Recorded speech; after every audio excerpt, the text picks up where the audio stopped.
It's about influencing politicians. We've got May elections coming up fairly soon. The Conservatives don't really talk about climate very much, and their policies are very inadequate. So maybe they'll realise that there's a significant number of the voting public who do want something to happen. In San Francisco, demonstrators carried banners reading "Youth versus Apocalypse" as they made their way through the city.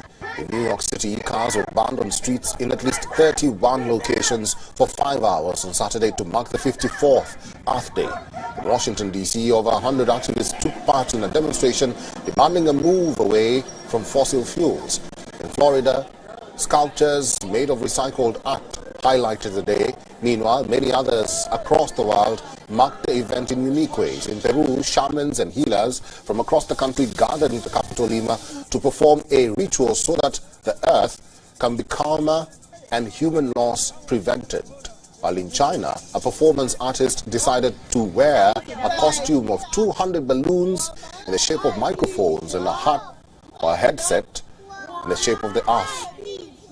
Now, according to the artists, the idea was for each country in the world to express their gratitude to nature and even the planet.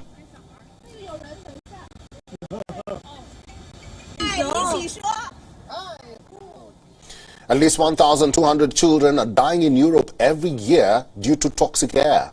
1,200. That's what European Environment Agency has revealed in a study.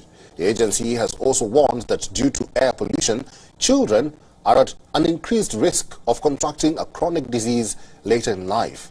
The study was conducted in over 30 countries, including 27 members of the European Union.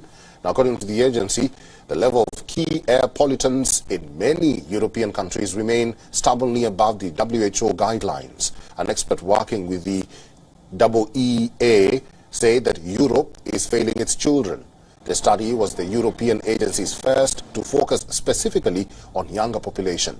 Last year, the agency had said that air pollution resulted in 238,000 deaths in Europe in 2020.